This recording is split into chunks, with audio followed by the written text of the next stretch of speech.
Prieks jūs redzēt šeit ārlietu ministrijā. Jāsaka tā, ka rīt apritēs precīzi gads, kopš tika apstiprināta valdība, un savu laiku runājot par tām prioritātēm, tiem darbiem, kas būtu veicami ārlietās, kas būtu veicami Eiropas politikā. Es minēju vairākas lietas, un varbūt šodien ir tā reize, kad varētu atskatīties, bet ne tikai atskatīties uz pagātni, lielīties vai raudāt, bet arī tomēr nedaudz iezīmēt to, kā es redzētu arī nākamo gadu. Ārpolitikā, kas varētu būt šie te jautājumi, pie kuriem strādāt, kas būtu tās prioritātes, uz kurām koncentrēsies arī ārlietu ministrija, gan vispārējā ārlietu politikas kontekstā, gan arī konkrēti Eiropas politikas kontekstā. Un ja mēs runājam, un es centīšos būt samērā īsts, lai gan jāsaka, ka viena lieta, ko es pa gadu esmu pamatīgi iemācījies ārlietu ministrijā, tas ir gari runāt. Agrāk man sanāca pusotra, 2-3 minūtes, tagad reiziniet ar 5, un tad vēl būs īsi. Tātad, ja mēs runājam par šīm te prioritātēm, tad savulaik es minēju, ka viena no būtiskākajām prioritātēm gada laikā būs jautājumi, kas saistās ar Eiropas Savienību, prezidentūras sagatavošanu. Jāsaka, ka par šo gadu ir izdevies izveidot darboties spējīgu, aktīvu, enerģisku Eiropas Savienības prezidentūras sekretariātu. Sekretariāts ir sācis aktīvi strādāt gan pie praktiskiem jautājumiem, organizāciju, administratīviem, loģistikas jautājumiem, gan arī pie satura jautājumiem. Un es domāju, ka šis ir viens no tiem darbiem, kur jāsaka, kad es sāku šeit savu ārlietu ministra karjeru, tad, diemžēl mēs bijām samērā iekavējuši. Un, protams, ka jau pirmās diskusijas gan par prioritātēm prezidentūras kontekstā, gan arī dažādi citi jautājumi administratīvi organizatoriskie rāda, ka vēl ir ļoti daudz ko darīt. Ceru, ka nākamās debatas, nākamā gada janvārī par ārpolitiku lielā mērā būs arī debats par Eiropas Savienības prezidentūras prioritātēm, par mūsu Eiropas Savienības politiku kopumā. Otra lieta, kas tuvojās nobeigumam, un kur ārlietu ministrija kopīgi ar kolēģiem Finanšu ministrijā, Zemkopības ministrijā ir daudz strādājusi, daudz darījusi, neapšaubām, ir Eiropas Savienības nākamais budžeta ietvers. Šeit gan jāsaka, mēnesis vēl ir palicis līdz ārkārtas Eiropa padomei. Domāju, ka mums pa gadu ir izdevies pārliecināt mūsu partnerus Eiropas Savienībā, Eiropas komisiju par to, ka tiešmaksājumi lauksaimniekiem nav taisnīgi, par to, ka piedāvātais kohēzijas politikas apjoms arī nav tāds, kas, teiksim, būtu vērtējums kā atbilstoši Eiropas Savienības pamatprincipiem, solidaritātei, taisnīgumam. Jāsaka tā, ka, protams, kad Eirozonas krīzes apstākļos, Eiropas Savienības krīzes apstākļos mēs nonākam situācijā, kurā mēs redzam, ka šobrīd diskusija par ievērojumu budžeta, Eiropas Savienības budžeta samazinājumu, kas neapšaubām varētu arī ietekmēt Latviju. Tā kā vēl pagaidām Kipras prezidentūra nav nākusi klajā ar skaitļiem, gan par kopējā Eiropas Savienības budžeta apjomu, gan par konkrētiem sadalījumiem tiešmaksājumos kohēzijas politikā, tad es varbūt no tādām tālākām prognozēm atturētos, bet jāsaka, ka, protams, pa šo gadu ir nācies ļoti daudz strādāt, lai kolēģiem Eiropas Savienībā skaidrot arī īpašo Latvijas pozīciju, īpašo Latvijas situāciju.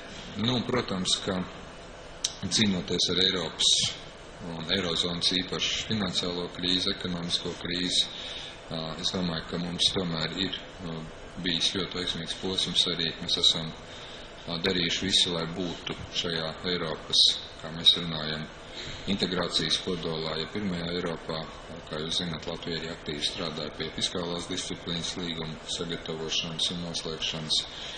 Domāju, ka būsim tikpat aktīvi arī diskusiju dalībnieki visos jautājumos, kas skar banku savienību, kas skar, teiksim, jautājums par fiskālo savienību, par, teiksim, arī ekonomisko koordināciju. Kurā gadījumā, es domāju, šīs diskusijas par Eiropas Savienības nākotni politisko savienību, politisko modeli turpināsies arī nākamgad, un es arī aicinātu kolēģus no plašsaziņas līdzekļiem arī attainot šīs diskusijas, sakot tām līdzi, un varbūt arī sveicināt, jo, diemžēl, tas, ko gan mēs manām, ir tas, ka sabiedrības informētības līmenis arī iesaist diskusijās šobrīd tomēr, diemžēl, ir pārāk zemi.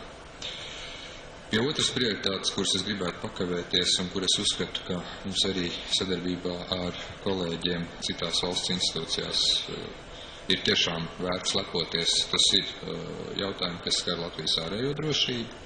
Un šeit es gribētu teikt, ka kopā ar kolēģiem no aizsardzības ministrijas, kopā ar kolēģiem no vēstniecības Briselē, kopā ar mūsu Baltijas valstu kolēģiem mums izdevās Čikāgas samitā panākt gaisa telpas patrulēšanas operācijas, ko veic NATO valstu iznīcinātāju padarīšanu par pastāvīgu operāciju. Tas bija arī mūsu mērķis. Domāju, ka arī tas, kā mums veidojās transatlantiskais dialogs, ASV valsts sekretārs Klintons, kongresmeņu uzņēmēju delegācijas vizīti no Amerikas Savienotām valstīm, ir tiešām apliecinājums, ka mēs arī aktīvi strādājam pie tā, lai sadarbība ar ASV nebūtu tikai tradicionālie politiskie un drošības jautājumi, bet arī vēršam tos par ekonomiskās sadarbības jautājumiem. Arī ļoti strādājam pie tā, lai izvērstu sadarbību izglītības un kultūras jomā. Un neapšaubāmi, ka vēl viens panākums, ko gribētos īpaši varbūt arī izcelt to, ka nākamgad, un šeit atkal tā ļoti laba kopdarbība starp dažādām Latvijas valsts institūcijām, Baltijas teritorijā notiks NATO mācības, kas vēlreiz pārbaudīs to, cik praktiski NATO 5. panta mehānisms strādā arī aizsargājot Baltijas valstis pret dažādām krīzēm. Un trešais lielais bloks, pie kā gribētu pakavēties neapšaubāmi, par ko es runāju, bija ārēji ekonomiskie sakari, mūsu ārējās ekonomiskās un politiskās konkurētspējas veicināšana. Šeit, kā jūs esat pamanījuši, esam ļoti aktīvi sākuši lobēšanas darbu, lai iestātos ekonomiskās sadarbības un attīstības organizācijā, lietojot anglisko akronīmu OECD. Esam panākuši, ka liela daļa jau Eiropas Savienības dalību valstu atbalsta. Arī ne visas Eiropas Savienības dalību valstis ir šīs organizācijas dalībnieces. Esam strādājuši arī ar valstīm ārpus Eiropas Savienības. Protams, ka tas ir process, kas, kā jau jebkura organizācijas paplašanāšanās, būs ilgāks nekā dažas nedēļas vai mēnešus. Mēs lēšam līdz pat 3 gadiem, bet mēs arī redzam dalību šajā organizācijā kā Latvijas ekonomiskās konkurētspējas kredītreitingu veicinātājs. Ne tikai tīri kredītreitingi, ne tikai ekonomiskās sadarbības, bet arī izglītības kontaktu veicināšanā, ne tikai starp Eiropas Savienību, bet arī starp pasaules attīstītākajām valstīm, kas ir šajā organizācijā. Esam arī strādājuši krietni daudz ar uzņēmēju organizācijām, ar ekonomikas ministriju, lai veidotu ciešāku ārējās ekonomiskās sadarbības koordināciju. Un es domāju, ka arī šis dialogs kopumā mums ir veidojies. Taču tas, ko var teikt arī, tas bija varbūt zināma laba pieredze mums visiem šeit ārlietu ministrijā un valstī kopumā. Arī ekonomiskā darbība nav tikai par, vizītēm, nav tikai par politiskā fona radīšanu, par tiesiskās regulācijas radīšanu, bet jāsaka, ka es domāju, mēs arī varam šeit lepoties ar to, ka esam panākuši pareizu līdzsvaru arī Eiropas Savienības līmenī starp vērtību politiku un arī starp ekonomisko sankciju politiku. Šeit es runāju par Baltkrieviju. Domāju, ka tie lēmumi, kas tika pieņemti martā, Latvija tiešām ļoti skaidri iestājās par to, lai tiešām būtu līdzsvarotas gan vērtību, gan arī mūsu kā Eiropas Savienības dalību valsts, gan arī Baltkrievijas cilvēku intereses un ekonomiskās intereses. Tad šī bija pilnīgi jauna pieredze, faktiski lielāko tiesu no šīs diskusijas Eiropas Savienībā. Mēs bijām vieni, domāju, ka gan mūsu pārstāvniecība Eiropas Savienībā, gan kolēģi ārlietu ministrijā arī ir apguvuši ļoti labas tagad jau iemaņas tam, kādā veidā tiešām arī darboties Eiropas Savienības ietvaros, lai ne tikai runātu par to, ka mēs atbalstam, bet arī tomēr iestātos daudzos konkrētos gadījumos arī par mūsu interesēm. Tas būtu ievadām par to, kā tas viss izskatījās. Tagad varbūt dažas lietas, kuras es tomēr gribētu redzēt kā darbu nākamajam periodam, varbūt nosacīt nākamajam gadam. Es tomēr gribētu teikt tā, ka ārējā ekonomiskā politika, tās veicināšana, protams, paliks mūsu ministrijas viens no prioritāriem jautājumiem. Mēs neapšaubām turpināsim darboties attiecībā uz šo te OECD dalību.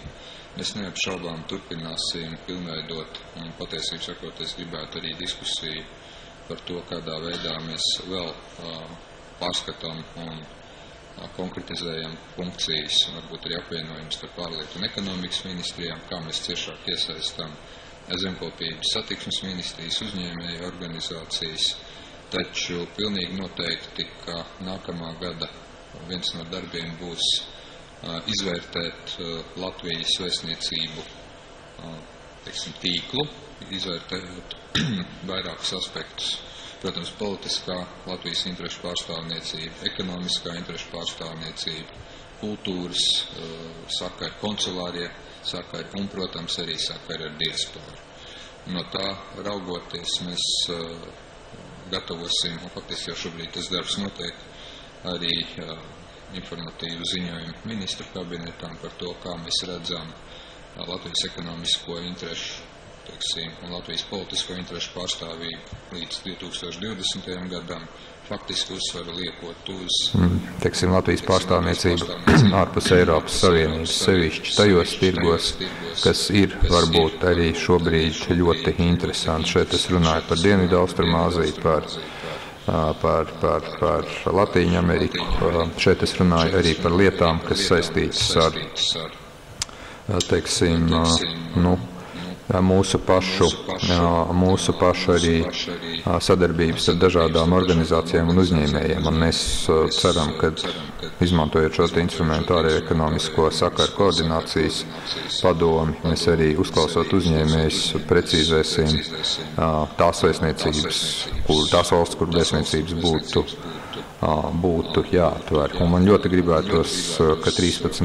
gadā tiktu veikti priekšdarbi kā minimums 2 vēstniecībām ārpus Eiropas Savienības, Indijai un Brazīlija varētu būt tie varbūt jau reģioni tās valstis, kur pilnīgi noteikti mēs redzētu nepieciešamību atvērt vēstniecības. Otra lieta, par ko es gribētu neapšaubāmi runāt kā ļoti būtisku prioritāti, joprojām tā būs Eiropas Savienība. Ārpolitika neapšaubām ir zināma kontinuitāte un daudzas lietas ir, protams, no mums atkarīgas un daudzas nav, bet varbūt tāds ļoti straujas pārmaiņas diez vai mēs varētu šobrīd gaidīt, un Eiropas Savienības kontekstā tā būs ne tikai prezidentūra, pie kuras gatavošanas mēs strādāsim, pie prioritātēm strādāsim, bet es domāju, ka nākamais gads, kā jūs teicu, paies diskusijās arī par to, kādu Eiropas Savienību mēs vēlamies redzēt nākotnē, ne tikai ekonomiski un finansiāli, bet arī politiski, un arī, tomēr šai diskusijai Latvijā būtu jānorit, manuprāt, samērā aktīvi, varbūt aktīvāk nekā vienotru reizi viņi šobrīd arī ir. Un šeit, es domāju, mēs esam jau teikuši, ka apspriežot Eiropas Savienības nākotni, mēs tomēr pasvītrojam to, ka mēs redzam Eiropas Savienību kā brīvprātīgu nacionālo valstu apvienību. Mēs redzam, lietas, kuras neapšaubām ir jālabo, tāpēc, ka ir skaidri redzams, ka ir bijušas struktūrāls neveiksmes, bet ir arī lietas, kuras mēs vērtētu ļoti, ļoti piesardzīgi, sākot no Eiropas armijas izveides, un varbūt, ir vesela rinda diskusija par to, kā katrs redz Eiropas Savienību, vai, piemēram, tā ir federācija vai kāda citu savienības formu. Šeit tomēr šai diskusijai būs arī nākamgad jānotiek. Un, protams, kad ārējā drošība vienmēr ir gandrīz vai pamats tam, par ko ir jāuztraucās, un lai arī mēs būtu NATO un Eiropas Savienības dalība valsts, bet, protams, kad arī aktīva līdzdalība šajos procesos būs būtiska.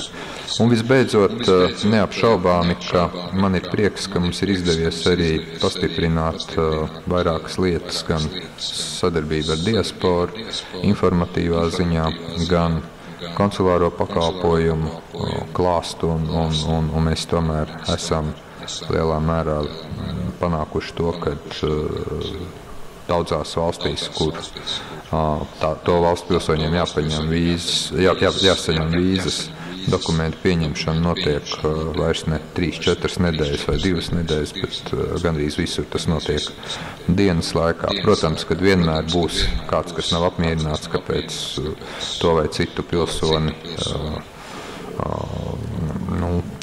vairāk pratina, varbūt ir kaut kādas problēmas vai pat vīzas tiek atteiktas. Tā dažreiz ir šī dienesta specifika, bet mēs neapšaubām turpināsim arī strādāt pie tā, lai maksimāli atvieglotu mūsu uzņēmēju kontaktus, turismu kontaktus, sniegtu palīdzību arī Latvijas pilsoņiem. No šī gada arī sācis darboties materiālās palīdzības fonds. Un tiem, kas pazaudējuši dokumentus vai naudu, jāsaka, ka šeit nauda ir aizdota. Ir, protams, pirmie gadījumi, kad nauda tiek atdota, un ir arī gadījumi, laikam 8 šobrīd, kad mēs jau esam vērsušies pie tiesu izpildītājiem, lūdzot arī šos līdzekļus piedzīt. Un, protams, ka attiecībā uz diasporu, tad arī šeit nākamā gada budžetā ir plānoti līdzekļi tam, kas ir ārlietu ministrijas pamatu uzdevums, noturēt maksimāli saikni ar šiem cilvēkiem. Un visbeidzot, protams, ka domāju, ka mums arī tī reģionālā kontekstā sadarbība ar kaimiņiem vienmēr ir bijusi svarīga.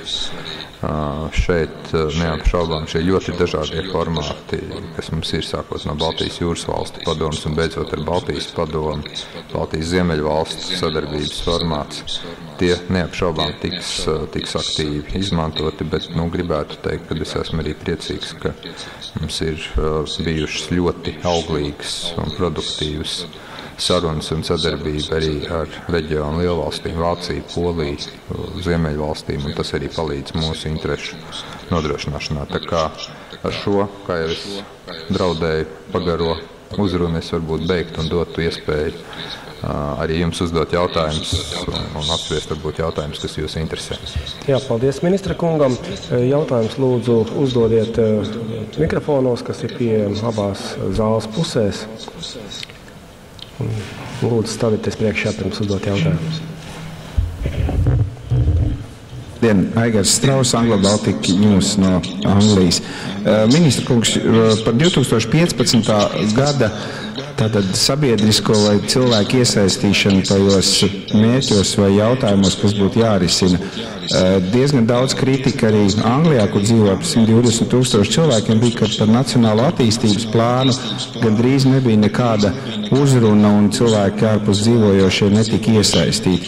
Vai ir kāds plāns, kā tieši, cilvēks Anglijā, kas dzīvo, viņi tiks aicināti vai uzrunāti elektroniski vai praktiski, vai viņi var izteikt kaut kādas savas viedokļus, kā izskatās viņu prāt 2015. gada arī tēmas? Es domāju, Eiropas Savienības prezidentūra ir bijusi. Eiropas Savienības prezidentūras jautājumā. Pirmām kārtām es domāju, ka šeit es īsti pat nevaru piekrist tam, ka cilvēki netiek uzrunāti. Mūsu modernajā laikmetā, vienalga, kur tu esi, vai tā ir Lielbritānija, vai Austrālija, vai Latīņamerika, pieeja portāliem, pieeja plašsaziņas līdzekļiem neapšaubāmi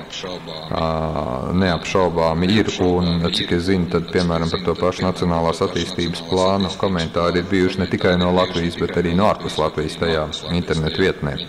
Otra lieta, mums ir ļoti laba sadarbība izveidojusies ar vairākām nevalstiskām organizācijām, piemēram, Eiropas Latviešu apvienību, uz diskusijām par prezidentūru, uz diskusijām par sadarbību ar ar mūsu tautiešiem ir bijuši arī šīs apvienības pārstāvji. Īstenībā viņi ir rosinājuši kā vienu no prioritātēm 2015. gada prezidentūrā visas Eiropas Savienības mērogā, jo tā nav unikāla Latvijas problēma. Cilvēki, kas ir izbraukuši un dzīvo citā Eiropas Savienības valstī. Tātad ir rosinājums arī noteikt, teiksim, šo te diasporas problēmu un tiesību jautājumus par vienu no mūsu Eiropas Savienības prioritātēm, jo, kā mēs zinām, un mēs saskaramies ar šīm problēmām, tas ir gan jautājums par fiktīvām laulībām, gan iespēja attiecīgi to valstu pilsoņiem, kas strādā, dzīvo no vienas Eiropas Savienības valsts citā Eiropas Savienības valstī, pārvākušies, teiksim, tiesības viņu bērniem iegūt izglītību, vismaz daļēji arī viņu dzimtajā valodā. Tas ir, teiksim, stāsts par arī, zinām, nodokļu politikas harmonizāciju šajā kontekstā. Tā kā ir vesela rinda jautājumi, kas praktiski nav risināmi vienas vai divu valstu mērogā, jo tikpat liels procentuāls skaits kā no Latvijas ir izceļojuši cilvēki arī no citām Eiropas Savienības valstīm, piemēram, no Lietuvas, no Grieķijas, no Dienvidu Eiropas valstīm. Tā kā šī migrācija pietiekami teiksim, aktīva un pēc būtības tas, ko mēs arvien vairāk sākam just, ka liela daļa no risinājumiem, pa kuriem mēs varbūt šeit iestājamies nacionālā līmenī, ka šiem risinājumiem ir jāsāk meklēt arī kopējs tāds Eiropas pamats. Beidz, teiksim, diasporas jautājumi kļūst par Eiropas Savienības prezidentūras vienu no pamat prioritāriem jautājumiem. Par to, es domāju, mēs vēl varam diskutēt, mums vēl ir aptuveni gads, bet šādi jautājumi, teiksim, no apvienības ir izskanējuši, un es domāju, ka tā ir bijusi samērā arī tāda laba un interesanta iniciatīva. Un vēl viena lieta, ko nu gan es varētu teikt, es pats biju nesen Lielbritānijā, Londonā, tikos arī ar atsevišķu Latvijas valsts piederīgo organizāciju pārstāvjiem. Jāsaka, ka lielā mērā varbūt Eiropas Savienības specifika ir tāda, un tas ir tas, ko es arī varētu mudināt mūsu valsts piederīgos, mūsu pilsoņus, mūsu cilvēkus, varbūt darīt vairāk. Diemžēl ļoti daudzi cilvēki ir izkliedēti, viņi varbūt neapvienojās kaut kādās apvienībās, biedrībās. Ir arī tādi, kas ir ļoti aktīvi, kas jau ir koris nodibinājuši, sporta komandas, aktīvi piedalās arī sabiedriskā dzīvē, un ir arī tādi, kas ir savu. Mēs, piemēram, tiešām šodien neatkarīgā rīta avīze bija publicējusi interesantu materiālu, kur ir 3 dažādu institūcija, viena īrijas, tad ārlietu ministrijas un tad pilsonības un migrācijas lietu pārvaldes statistika par to, cik tad īsti ir izceļojuši. Mēs, protams, visi tikai aptuveni pieņemam šos skaidrus, jo nekur nevienam nav uzlikts par pienākumu reģistrēties, bet es tomēr uzskatu, ka būtu labi arī, lai nezaudētu saikni, lai nezaudētu savu nacionālo identitāti, ka mūsu cilvēki, kas vai ir izbraukuši uz īsāku vai garāku laiku, tomēr arī vairāk apvienotos, vairāk sadarbotos arī ar mūsu vēstniecībām, vai tā būtu Īrija, vai tā būtu Lielbritānija, vai tagad jau Vācija. Patiesībā sakot, arī visur pasaulē ir latviešu diaspora, Azerbaidžānā, Japānā, Ķīnā, un es pat domāju, ka šeit tas nav tikai jautājums, kur vajadzētu koncentrēties uz 1-2 valstīm, tas ir jautājums jau par globālu politiku.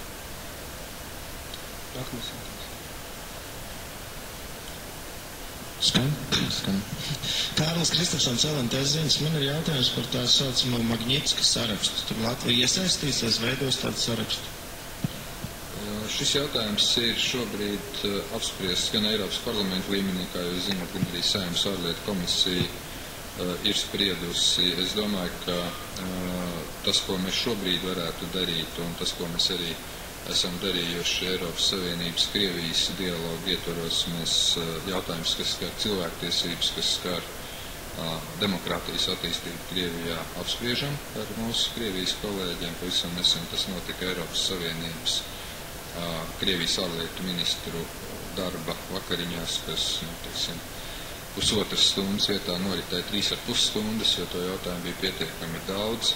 Es šobrīd domāju, ka jautājums par to, vai veidot vai neveidot Magnitska sarakstu, tomēr būtu kopējs Eiropas Savienības ārlietu padomes un nostājas viedoklis, jo šādā gadījumā es domāju, ka efektīvs mehānisms ir tikai tad, kad to dara visa Eiropas Savienība kopumā, nevis, teiksim, šī politika atšķirās valstu, dažādu Eiropas Savienības dalību valstu ietvaros. Tā kā šobrīd jautājumi, kas skar, teiksim, tā saucamā Magnitska lietu, tāpēc es saku tā saucamā, tāpēc, kad pēc būtības mēs runājam par vairākām problēmām šajā gadījumā, mēs runājam gan par šo konkrēto advokātu, kas gāja bojā Krievijas cietuma sistēmā, un ko pašas Krievijas amatpersonas atzīst par lietu, kas ir jāizmeklē. Tas arī izskanēja mūsu šo te sarunu laikā.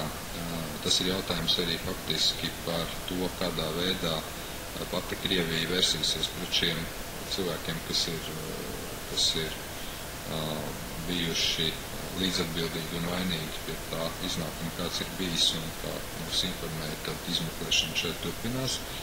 Taču tas, ko mēs redzam, vai tā būtu Baltkrievija, vai tā būtu Ukraina, vai tā būtu, teiksim, jebkura šobrīd valsts, kurā līdzīgas problēmas pastāv, tad kopīga Eiropas Savienības darbība ir efektīvāka nekā katras valsts, varbūt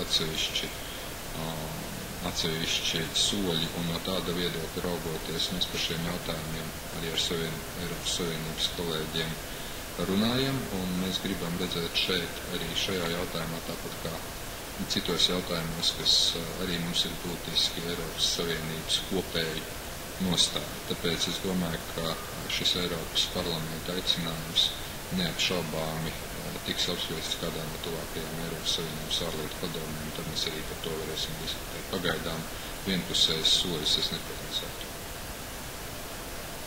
Pagaidām es neprognozētu vienpusējs soļus. Es gribētu tomēr redzēt arī vairāk informācijas un vairāk materiālus, bet es domāju, ka šajā konkrētā gadījumā tas, ko mēs arī esam darījuši kā Eiropas Savienība, mēs esam diezgan stingri mudinājuši Krievijas pusi veikt nepieciešamo izmeklēšanu šie jautājumi.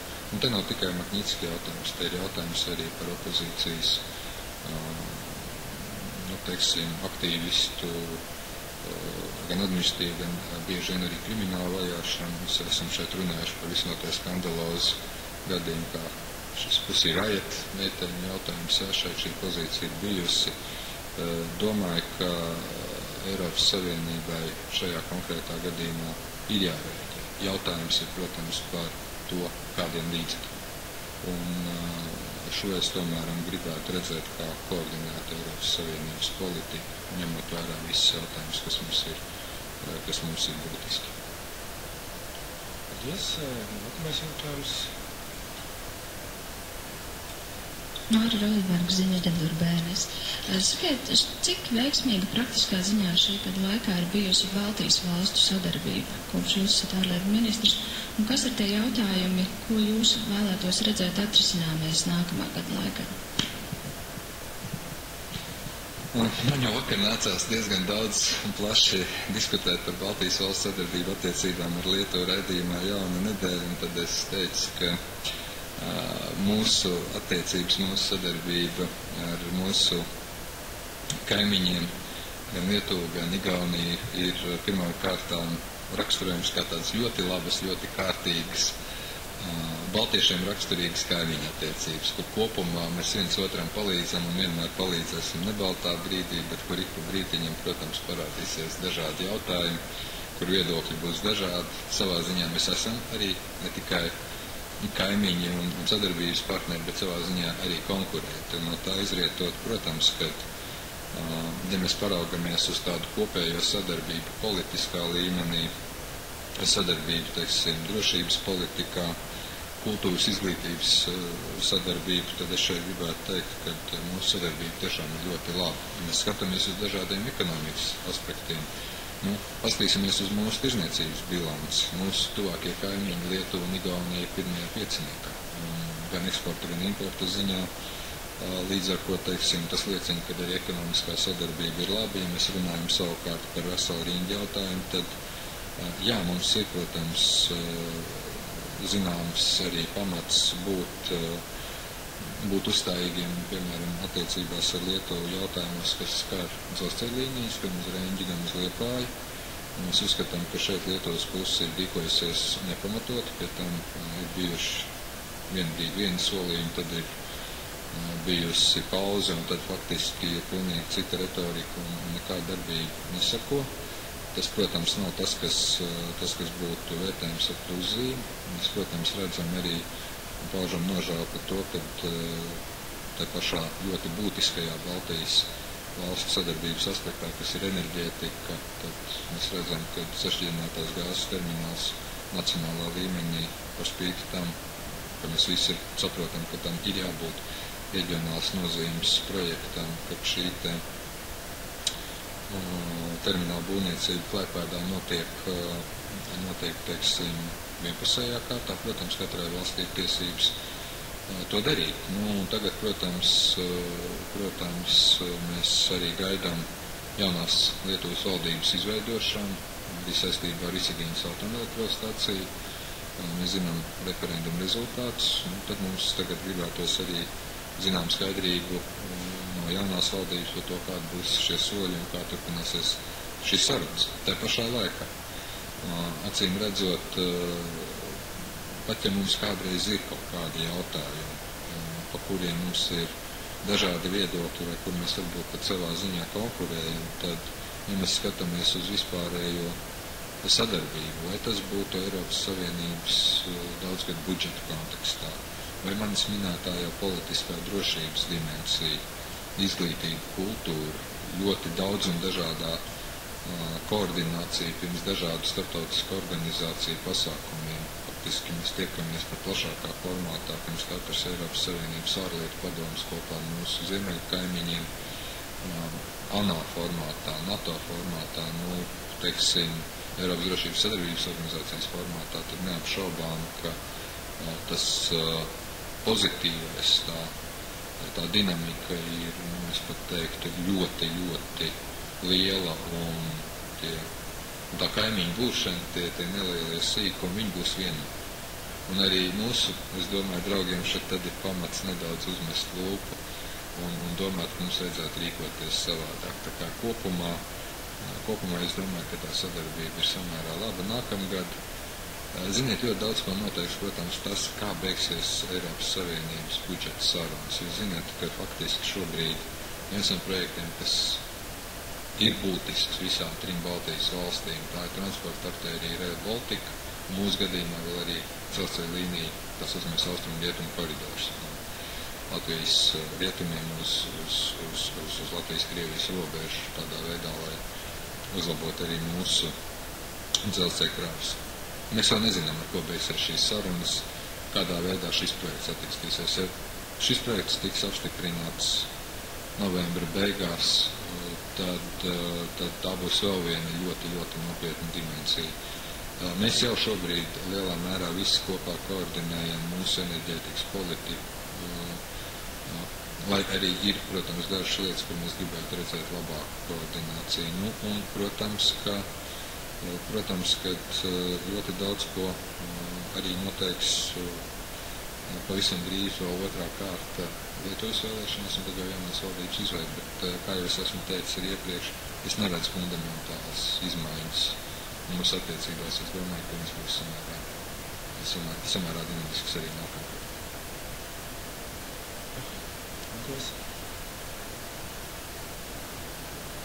Insamāliņš Latvijas radio. Jūs minējāt, ka mūsu draugiem ir šeit pamats uzmest lūpu. Jūs varētu minēt, par ko tas varētu būt. Es centos būt ārkārtīgi pieklājīgs, korekts un jauks, tā, lai man nepārmestu, teiksim, kaut kādā veidā objektivitāti. Redziet, ja pareizāk sakot, objektivitātes trūkumu. Redziet, piemēram, manuprāt, vienu otru reizi arī pagātnē, kad mēs runājam par kaut kādiem varbūt notikumiem, varbūt par kaut kādu iespēju vairāk koordinēt savu rīcību, gan gan starptautiskajās organizācijās, tad vienu reizi viens otrs kaut ko nokavē. Es varbūt neiešu tādās konkrētās specifiskās detaļās. Presē bieži vien var pat lasīt vairāk nekā tas notiek dabā. Manuprāt, lielā mērā mēs varējām būt aktīvāki kopīgas enerģētikas politikas veidošanā, nevis tagad 2011. 12. gadā, bet mums vajadzēja būt daudz aktīvākiem, daudz varbūt enerģiskākiem pirms 3 līdz pat 5 gadiem. Vai tā būtu tā saucamā trešā pakete, Eiropas Savienības trešā pakete, kas nozīmē gāzes tirgus liberalizāciju, vai, teiksim, mums pašiem vajadzēja aktīvāk formulēt pirms kāda laika mūsu pašu nacionālo enerģētikas politiku un tad skatīties uz to reģionālā kontekstā. Ir kaut kādi brīži, kur tas laiks ir varbūt pat arī nokavēts. Tā pašā laikā, protams, ir bijušas arī lietas, kā jau es saku, kur mēs arī nejūtamies labi, kad ir bijusi kāda vienpusēja rīcība, un es jau dažus piemērus šeit minu. Tā kā, baidos, kad no tāda viedokļa raugoties, mums ir vienkārši vēl ciešāk jāstrādā, vēl ciešāk jākoordinējas savā starpā.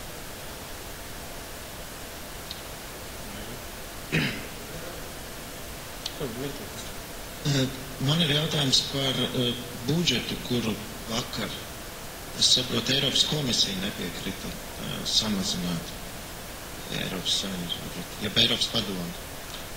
Jūs domājat budžeta priekšlikumus 13. gadam? Jā, es gribēju nākamo budžeta rāmu. Vai jūs varat izstāstīt tos par un pret, tur samazināt, nesamazināt, kā jūs to redzat?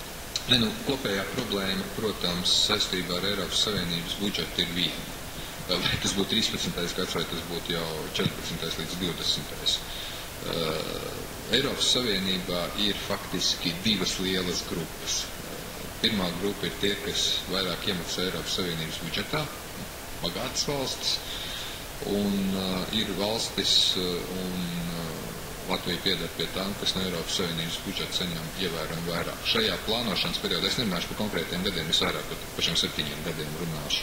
Nemaldos, tad mēs iemaksājam aptuveni 7 gados 1,4 miljārdu, pretī saņemam 6,2 miljārdu eiro. Mēs redzam, kāda ir starpība. Šī nauda jau nerodās ne no kā, viņa rodās faktiski no tā, kad ir citas valstis, kas faktiski veido šī Eiropas Savienības budžeta rāmi. Tā pašā laikā līdz ar krīzi Eirozonā, arī kopējo Eiropas Savienības finanšu ekonomisko krīzi, arvien uzstājīgāk tās valsts, kas iemaksā budžetā, prasa, samazināt budžeta kopapjomus, vai tas būtu gada griezumā, vai tas būtu 7 gadu griezumā, ja mēs runājam par 14. un 20. gadu, un tad parasti, ja mēs runājam par katru gadu, tad ir tā, kad ir Eiropas komisijas priekšlikums ar vienu budžetu skaitu, tad ir Eiropas padome, kas lem, kas ir tāda valstu valdību vadītāji, kas lem, par kaut ko mazāku stipri, tāpēc, ka tas ir dalību valstu ziņā apstiprināt visu kopēju Eiropas Savienības budžetu, un tad ir parlaments, kas parasti mēģina nedaudz šo te budžetu atkal dabūt virs tāpat, ko varbūt piedāvā šī komisija vai padome. Un tad, šis strīds par to, vai budžetam jābūt,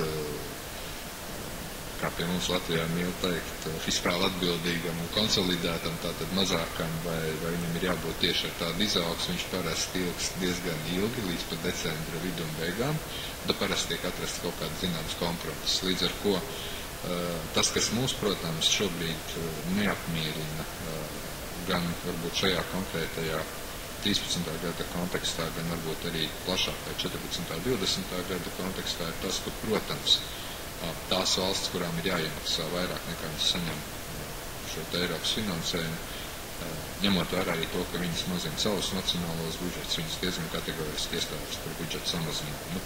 Ko mēs redzam, piemēram, 14. un 20. gada budžets tiek lēsts pēc piedāvājuma aptuveni 1 triljonu eiro apmērā. Lielbritānija iestājās par aptuveni 250 miljārdu eiro griezumu. Savukārt ir citas maksātāju valsts, kas būtu gatavas griezt aptuveni 100 miljardus eiro, bet kurā gadījumā mēs runājam par samazinājumu. Ja? Protams, ka tas ietekmē visus arī mūsu, un no tā arī mēs veidojam savus pieņēmumus, tāpēc man nav labu ziņu un nebūs labu ziņu, ka būs kaut kādi palielinājumi. Mēs šobrīd cīnāmies par to, lai maksimāli saglabātu kohēzijas politiku un palielinātu un tomēr palektos no pēdējās vietas no šiem aptuveni 50% no vidējā līmeņa tiešmaksājuma ziņā uz 80%. Šeit vēl šīs diskusijas turpināsies. Līdz ar ko, teiksim, šī tendence, šis strīds 13. gada budžeta kontekstā lielā mērā ir spogulis tam, kāds būs strīds arī par lielu periodu. Maksātāji negrib palielināt budžeta izdevumus. Parlaments uzskata, ka krīzes situācijā un lielā mērā mūsu pašu pieredze 9. un 12. gada kontekstā ir rādījusi, ka Eiropas naudas ir bijušas tās, kas ir palīdzējušas mums arī ekonomikā. Tātad šī situācija veidojās tāda, kad pašlaik notiks diezgan nopietnas saskaņošanas un arī strīdus process starp šīm institūcijām, starp Eiropas padomu, komisiju, parlamentu, par to, lai 13. gada budžetā atrastu zinām kompromisu. Domāju, ka tas nebūs tik liels, kā daži to grib, un es domāju, ka tas nebūs tāds varbūt, kā to piedāvā šobrīd fiskāli konservatīvākā institūcija Eiropas padomu.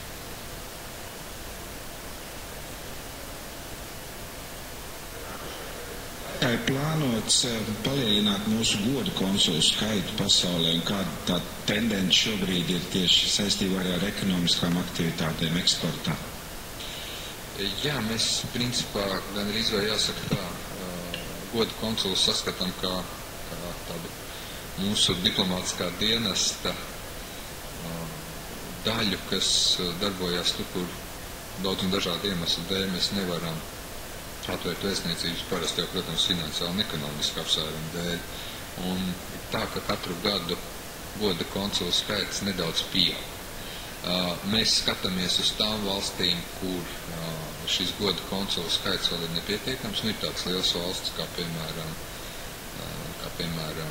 Indija, tāpat Brazīlija, mēs varētu saukt, kur, teiksim, mēs gribētu redzēt vienmērīgu goda konsulu tīklu, tā, lai nav viens goda konsuls uz milzīgu valsti, bet lai tomēr būtu tāds zināms reģions. Starp citu, goda konsuli darbojās arī valstīs, kur mums ir vēstniecības, jo atkal vēstniecība viena īpaši lielā valstī visus darbus apdarīt nevar, ja viņai nav konsulātu. Mēs neesam lielvalsts, un izņemot Krieviju un Baltkrieviju, faktiski mums konsulātu citās valstīs nav. Mēs arī rūpīgi strādājam pie tā, lai šie goda konsuli tiešām būtu cilvēki, kas ir gatavi aktīvi darboties, gan veicinot uzņēmēju darbības kontaktus, un te bieži vien daži kolēģi politiķi maldīgi uzskata, ka goda konsuli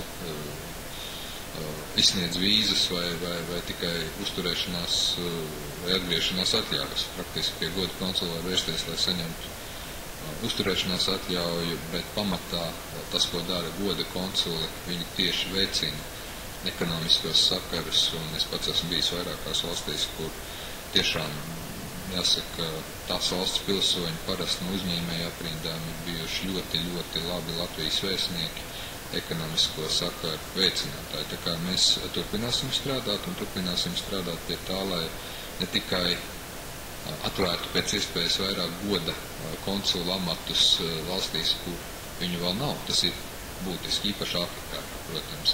Bet arī, lai veidotu biezāku šo te pārklājumu arī lielās ekonomiski attīstītās, ja potenciāli labās valstīs. Un tas, ko es nepateicu īstenībā, nākamgad mēs arī darīsim visu, lai veicinātu gan politiskos kontaktus un veicināt politisko fonu, gan arī veidot nepieciešamo juridisko instrumentāriju dažādu līgumu veidā ar tādām valstīm, kur jau ir mūsu uzņēmēju interesi. Tas ir Dienvidaustrumāzija, es jau minēju Brazīliju, Latīņu Ameriku, jo mums ir tiešām daudz uzņēmumu, par kuriem mēs varbūt maz runājam, IT sfērā, kosmētika, farmācija, kokapstrāde, kas paši ir tikuši gan Āfrikā, gan Latīņa Amerikā, gan Indonēzijā, un tas bizness viņiem pat jāsaka tā zeļa un plauks. Latvijā mēs par viņiem neko nezinām, bet tur viņi ir diezgan pat jau jāsaka ieņēmuši nopietnas nišas. Un es domāju, ka tas ir tas, ko mēs darīsim, lai viņus atbalstītu tīri politiskā un arī juridiskā ziņā, jo arī pa gadu esmu iemācījies, ka bieži vien labāk ir netraucēt uzņēmējiem strādāt, nekā uzbāzties ar nevajadzīgu palīdzību, bet drīzāk klausīties, ko viņiem vajag un palīdzēt tādā veidā. Ārlietu ministrijas diplomāti var palīdzēt, daudz var palīdzēt, bet galvenais ir, protams, atbalstīt tos, kas ir sākuši, un tie, kuri grib kaut ko sākt palīdzēt, viņiem atrast pareizos kontaktus, bet pēc tam īpaši arī netraucēt. Kristaps, Man par palīdzības fondu jūs jau minējāt, varat vairāk izstāstīt, cik cilvēkiem ir palīdzēts, cik ir nauda izsniegt, cik ir saņemt atpakaļ? Jā, ar vienādi sakot, no 1. jūnija, kad stājās spēkā ministra kabineta noteikumi, mēs faktiski reiķinājāmies ar to, ka gadā kopējā fonda apjoms varētu būt 50,000 latu uz visu gadu. Tātad pirmais pusgads būs mazāk. Tātad šobrīd ir 27 lēmumi par materiālās palīdzības piešķiršanu. Faktiski visos gadījumos tie ir ceļa izdevumi, tāpēc, ka cilvēkiem ir vai nu zuduši dokumenti, vai nu nauda un dokumenti. Protams, mēs izsniedzam arī atgriešanās atļaujas. Visbiežāk tas ir noticis Vācijā 11 gadījumi, Spānijā 6 gadījumi, un tad arī 1 gadījums Turcijā. Tas, ko mēs parasti darām, mēs nedodam naudu uz rokas, mēs nopērkam un iedodam cilvēkam biļeti, un tad saskaņā ar ministra kabineta noteikumiem 3 mēnešu laikā šai personai, kam ir sniegta palīdzība, šī palīdzība ir jāatmaksā valsts kasē. Šajā gadījumā jāsaka tā, 4 gadījumos jau šī nauda ir atmaksāta 350 lati, bet ir arī, kā jau es minēju, pirmā gadījuma, kad mēs esam sākuši procesu ar tiesu izpildītājiem. Tās ir 8 lietas. Kopā mēs runājam par it kā nelielām summām. Atmaksāt 350 lati un savukārt parāda apmērs ir 342 lati. Taču kopumā mēs esam šobrīd izmaksājuši vairāk nekā 2000 latu. Gads vēl nav beidzies, skatīsimies, kā tas attīstīsies. Pieļauju, ka daudzi varbūt negrib nākt un lūgt šo palīdzību, tāpēc, ka viņiem nāk palīdzība no radījuma. Tas ir normāli, tāpēc, ka mūsu fonds ir kā absolūtākā savs nauda, ka cilvēkam nav iespēja arī no radījuma dabūt ātri naudu, bet ir jāatgriežās. Man ir cerība, protams, ka arī mūsu pilsoņi, mūsu valsts piedarīgie, kas saņem šo palīdzību, būs pietiekami apzinīgi arī šo naudu tālāk atmaksāt, jo šī nauda ir, tā kā varētu teikt, nelielā mērā tāda apgrozāmā nauda, jo tā dod iespēju palīdzēt arī citiem cilvēkiem, kuriem ir radušās problēmas. Un, diemžēl, ir tā, ka cilvēki tiešām šad tad tiek apzakti, šad tad pazaudē dokumentus, pazaudē naudu. Nav tik vienkārši varbūt arī to naudu radiniekiem tik ātri atrast vai pārskaitīt, un tad mūsu vēstniecības sniegt šo palīdzību. Es domāju, ka tas ir tiešām labs atspējas, un es arī prognozēju, ka jo vairāk par šo te palīdzības fondu un par šo te palīdzības iespēju cilvēku uzzinās, jo vairāk arī viņi vērsīsies pēc palīdzības attiecīgi Latvijas vēstniecības. Paldies! Divi mazi jautājumi. Jā, tiek reklamēts un arī masu mēdījos akcija nepērc sveša. Ar tēmu to, ka Latvijas cilvēki, piemēram, pirk Latvijas preces, acīm redzot, citās valstīs tas notiek tā. Kā tas izskatās uz kopējo Eiropas Savienības kontekstu, vai par to ir kaut kāda aizrādījuma, par to, ka mēs pārāk lobējam un atkal varētu būt kādas sankcijas, piemēram, Spāņi teikt, mēs nesūtīsim jums kādas augļus vai kaut ko citu? Aizrādījumi nav. Katrs pilsonis, katra pilsoņu grupa ir brīvi reklamēt savus uzskatus vai preci vai kaut kāda veida politiku, kamēr tā nav valsts politika, valdības politika, kas ir pretrunā ar mūsu starptautiskajām saistībām, tikmēr jebkurš var darīt jebko, arī aicināt pirkt Latvijā ražotu preci, nepirkt svešu preci. Citās valstīs vienu otru reizi redzētu līdzīgu kustību, tā kā nekāda aizrādījuma nav, katrs var darīt, kā viņš grib, bet tas beigās ir, manuprāt, paša mūsu pilsoņu, paša mūsu cilvēku un patērētāju ziņā, kādu preci viņš vēlās pirkt, vai labu lētu, vai labu un dārgu, vai sliktu un dārgu. Un es domāju, ka tas, kas beigās nosaka lielā mērā to, ko mēs pērkam, ir tas, ja mēs esam apmierināti ar kvalitāti un cenu. Un šeit es gribētu ļoti cerēt, ka arī mūsu ražotāji Latvijā kļūs arvien konkurētspējīgāki. Starp citu, viens no iemesliem, tāpēc mēs tik ļoti stingri arī iestājamies par tiešmaksājumu izlīdzināšanu. Tas nav tikai varbūt stāsts par to, ka nav taisnīgi, ka kāds saņem mazāk nekā citi. Tas ir arī stāsts par to, ka mēs uzskatām, ka tie zemnieki, kas saņem Eiropas Savienības vairāk nekā Latvijas zemnieki, faktiski viņi jau nekonkurē tikai paši savā valstī. Mūsu Latvijas cilvēki nav spējīgi, mūsu Latvijas ražotāji zemnieki nav spējīgi konkurēt Latvijā. Un tas savukārt ir pretrunā jau ar šo te pamatu, kas ir Eiropas Savienības politikas pamatā veidot vienotu tirgu uz līdztiesīgiem un līdzvērtīgiem pamatiem. Tāda viedokļa raugoties, teiksim, šis arguments, ka nevar būt tā, ka vieni saņem 150% virs vidējā un citi saņem 50% virs vidējā, ja mēs pa pamatu ņemam 100% un citi saņem 50% no tā, kas ir vidējais Eiropas Savienības tiešmaksājuma līmenis lauksaimniecībā, un Latvija ir tā, kas saņem nedaudz virs 50%, tad mēs šeit nerunājam par konkurētspēju, mēs šeit runājam par pēc būtības tirgus kropļošanu un nevienlīdzīgiem noteikumiem. Un šie argumenti, patiesībā sakot, strādā pat ļoti labi. Un es gribētu cerēt, ka, lai arī neizdosies visu, ko gribētos, bet izdosies pietiekami daudz, lai ieliktu pamatu jau diskusijai par 2020. 27. gadu budžeta rāmu, un tad jau mēs varētu izlīdzināties uz šo te 100% tiešmaksājumu apjomu lauksaimniekiem un, protams, arī strādāt tālāk par kohēziju un tālāk arī runāt par citām programmām, kas ir būtiskas Latvijā. Vēlēs jautājums no BNS.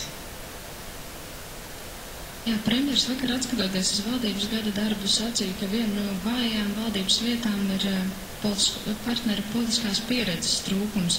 Vai jūs kā Reformu partijas pārstāvs varat tam piekrist un vai jūs arī esat to izjutis šajā gadā? Nu, ziniet, man personīgi dažādos amatos es uz valdību esmu raudzījies no 1995. Gada. Varbūt ne gluži strādājot pašā valdībā, bet esot klāt 12 gadus valdības sēdēs kā valsts sekretārs un tavā raugoties arī nedaudz no cita leņķa. Tāpēc varbūt tāda valsts pārvaldes un arī valdības darba pieredze nebūtu mans pats vājākais, teiksim, punkts. Tas, ko mēs redzam neapšaubāmi, ka tiešām valdībā ienāca jauni politiskie spēki, parlamentā ienāca jauni politiskie spēki. Mēs redzam to, ka daudzi kolēģi tiešām sāka darbu varbūt bez iepriekšējas valdības vai politiskās pieredzes, taču es nedomāju, ka tas viņiem ir traucējis veikt savus pienākumus atbildīgi un radoši, un patiesību sakot, es domāju, ka tas pat ir bijis lielā mērā šis rutīnas trūkums varbūt, ja, šis te varbūt kaut kāds jau birokrātiskā darba pieredzes elements ir bijis labs pamats, lai tomēr kolēģi savās jomās rosinātu sen gaidītas un sen nepieciešamas reformas un aktīvi par tām iestātos. No tāda viedokļa es teiktu, ka, ja mēs runājam par pieredzi, ka, ja mēs ar to saprotam tādu rutīnu, tādu varbūt vienu otru nerakstīta likuma ievērošanu, tad piekrītu, ka tāds laikam ir bijis zināms valdības trūkums. Tas, ko es savukārt gribētu redzēt, lai tagad jau šī te pieredze, kas ir gūta valdības darbā ar apņēmību veikt pārmaiņas, nākamajā gadā rezultātos daudz dinamiskākā valdības darbā nekā varbūt vienotreiz mēs esam redzējuši šajā gadā. Un mēs labi zinām, ka pārmaiņas augstākajā izglītībā, pārmaiņas veselā rindā jomu ir nepieciešams. Tā nav viena vai otra vai trešā cilvēka politiskā spēka iegriba, tā ir vienkārši mūsu dzīves diktēta nepieciešamība. Tāpēc es domāju tā, uzskatīsim, ka pirmais gads valdībā ir bijis ieskriešanās gads. Otrajā gadā mēs varam paveikt lačplēšu cienīgus varoņu darbus, un tad trešajā gadā jau strādāt tā, lai cilvēki arī cilvēki jau pie vēlēšanām redzētu, ko nu kurš ir darījis, ko nu kurš ir padarījis, bet ko gan es gribu teikt, ka, manuprāt, un arī skatoties uz valdībām, kā es teicu, no dažādiem rakursiem, šī valdība tiešām ir darījusi savu darbu pēc labākās sirdsapziņas. Dažreiz, protams, ir bijuši strīdi, dažreiz ir bijis nepieciešams saskaņot viedokļus. Tas ir normāli koalīcijas valdībās. Nebūs tā, ka visi vienmēr domās vienādi un viens otram piekritīs. Katrs ir nācis ar savu prioritāšu sarakstu, bet es domāju, ka šai valdībai ir tiešām liels iespējas nostrādāt atlikušos, jau jāsaka, 2 gadus un paveikt tādas lietas, kuras varbūt līdz šim nav izdevies paveikt, un tur, kur es pilnībā piekrītu premjeram, šī valdība tomēr savā ziņā ir strādājusi daudz labvēlīgākos apstākļos brīva no dažādām ārpuses ietekmēm, ja maksimāli brīva, teiksim tā, no dažādām ārpuses ietekmēm, un, manuprāt, mums ir tik daudz ko darīt, ka nav laika šobrīd skaidroties par kaut kādiem sīkumiem, ir tiešām jāstrādā, jo kā mēs redzam, tad kā mēs mazliet atslāpstam vienā otrā nozarē, tā mums tas uzreiz sāk veidoties kā zināms kritums konkurētspējas indeksā, Doing Business indeksā. Un Latvijas politiskā ekonomiskā konkurētspēja nav kaut kas tāds, ko mēs iegūstam uz mūžīgiem laikiem. Tā ir cīņa katru dienu, un tā ir pirmām kārtām valdības atbildība. Tā kā domāju, ka ja mēs pa pieredzes trūkumu uzskatām zinām rutīnas trūkumu, tad es ļoti labprāt piekrītu, un man ļoti negribētos krist iekšā rutīnā. Paldies! Paldies! Paldies!